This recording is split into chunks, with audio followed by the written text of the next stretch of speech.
Сайн байна уу? Сайн байна.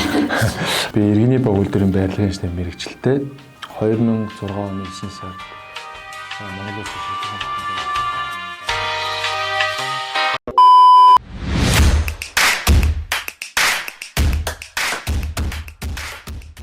Нааг Батэрдэн огтой адил биш гэдэг.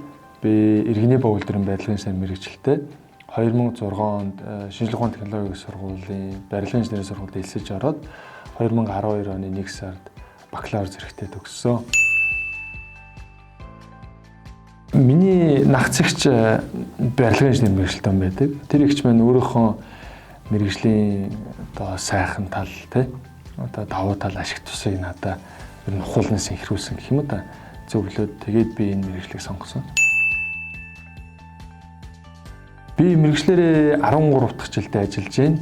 Анх бол 2010 онд Каркас зураг компани зургийн техникчээр ажлын гараагаа эхэлсэн. Дараа нь Өрх гэдэг компанид барилга бүтээцийн зургийн техникчээр ажилласан. Тэгээ 2012 оны 9 сараас 2019 оны 7 сар хүртэл MCS Property компани төслийн инженер, барилга бүтээцийн зурагчлалын инженер, барилга бүтээцийн зурагчлалын ахлах инженер гэдэг ингээд 7 орчим жил ажилласан. За энэ манай байгууллагаас хангамжаар тавьж өгсөн цүнх энэ амар геймер цүнх тавьж өгсөн юм байна да. Миний хамгийн их ашигладаг зүйл уг нь бол гар утас юм байна команд байгаа. Би энэ гар утсыг ашиглаад өдөр тутмынхаа ажлыг амжуулдаг. Энэ утсаар бол би маглах гэрэл зураг авдаг. Тэгэхдээ би бол time stamp гэж аппликейшнийг ашигладаг.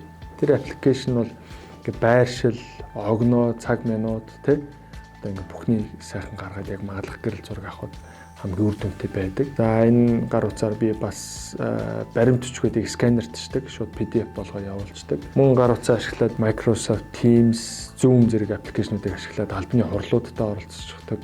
Outlook гэдэг аппликейшнийг ашиглаад мэйлээ шалгаад мэйлэндээ хариу бичдэг. Манай энэ Там богд групп юуг ашигладаг байхгүй? Одоо ERP, Green ERP ашигладаг.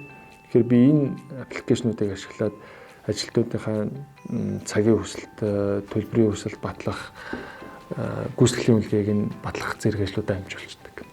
Би бол энэ PowerBank-ыг ашигладаг. 10,000 мАh-тай. Тэгээд энэ iPhone-ы оролттой. Надад таалагддаг юм нь болохоор энэ хувийн харуулдаг. PowerBank бол би маш их ашигладаг. За дараа нь би энэ маус. Энэ маусыг бол би зориуд энэ маусыг сонгож хэрэглэж байгаа. Давуу тал нь бол эргономик. Нэг олон жил зураг зурсан. Тэгээд дээрэс нь би бугуугаа ингээ буруу тавьдаг зуршилтай. Тэгэхээр ингээд явандаа энэ мэрэгжлээс шалтгаалсан өвчин гэх юм уу да энэ шөрөмс мөс гэдэг чинь өвчин байдаг тий. Тэр өвчин тусгаас эртлээ сэргийлээд ийм эргономик маус авч хэрэглэж байгаа. Тэгээд ялангуяа энэ манай зураг зурсал дээр ажиллаж байгаа инженерүүдийг би эргономик маус авч хэрэглээч гэж уриалж байна. Ковид гараад ихэнх хурлууд цахимаар хийгдэг болсон. Тэгээд хүмүүс гэрээсээ ажилладаг болсон. За би энэ чивчэг бол хийх маш дуртай. Микрофон маш сайн гаралттай.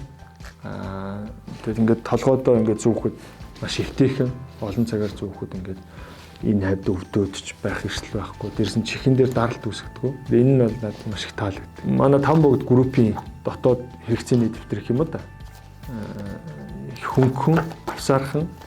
За энэ дээр бол би одоо ажилд авах ярилцлага, элдв хурал зөвлөгөө, уулзалтууд, одоо харилцагч үйлчлүүлэхтэй их хурал дээр маш их тэмдэглэл үлддэг. Тэр утгаараа бол энэ дэвтрийг бол байнга ашигладаг. Манай энэ Там богд группийн хувьд бол ийм зөвхөн дотоод хэрэгцээндээ зориулсан ийм номнууд эхлэн гаргадаг. За энэ бол одоо 7 дахь ном. За би бол ном уншихтаа бол хайлайтер ашиглах их дуртай. Яг гол хэсгээ дандаа хайлайт хийж ингэж явдаг. Тэгээ ном дээрээ шууд ингээд тэмдэглэл үлдээ явчихдаг. Ингээд жоохон ном мух болгоод уншдаг гэх юм да. Нийгмийн сүлжээнд бол их олон пэйж хуудсууд байна л да. Бас группүүд байна. Би тэгтээ бол ерөнхийдөө нэг жоохон уламжлалт гэх юм да. Барилга цэгийн яг сэтгүүлийн эхнээс нь ингээд дуустал нь уншчихыг хүсчдэг сар болгоныхаа дугаарыг. За манай энэ ерөн барилга дэд бүтцийн салбарын хувьд ажил мэргэжлийн давуу тал гэвэл нүдэнд харагдаж гарт баригддаг бүтээн байгуулалт идэг шүү дээ. Ингээд нүдэн дээр босоод ирдэг. Тэгээд энэ нь өөрөө иргэдийн тэр дотор нь байгаа хүмүүсийн ая тухтай амьдрах орчныг бүрдүүлдэг тийм. Гэхдээ нөгөө талаас сул тал нь юу гэхээр хүмүүсийн ая тухтай амьдрах юм сайхан орчныг бүрдүүлэхэд хийж байгаа энэ бүтээн байгуулалтын ажил маань эргэн тойрон орчиндөө ингээд дуу чимээ үүсгдэг ч гэдэг юм. Шөнийн цагаар бетон цутгалд авах хэрэг гардаг.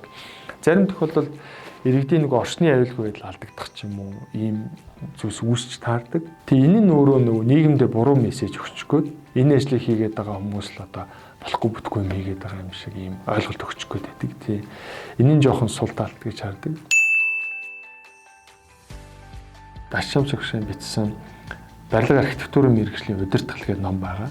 Тэр номыг аваад хараад уншаад одоо мэргэжлийнхаа мэдлэг ойлголт ер нь ямар салбар руу хөл тавих гэдэг юм бэ гэдгийг мэдээлэл авчаасаа гэж хүсэж байна. За дээрэс нь нэмээд энэ салбарт яаж ажиллаад байгаа, энэ салбарт ямар асуудал тулгамдаад байгаа, энэ салбарт юуг хэрхэн шийдээд байгаа гэдгийг одоо барилга цэгмийн сэтгүүлийн сүүлийн 3 сарын дугаарыг аваад уншичаасаа, харчаасаа гэж зөвлөе. Ийм сайхан контент бэлдээд одоо гаргаж байгаа барилга цэгмийн хамт олондоо баярлалаа. Намайг энэ хүү контентэнд зочноор ирсэнд баярлалаа. Тэгээ та бүхэнд ажлын амжилт хүсье.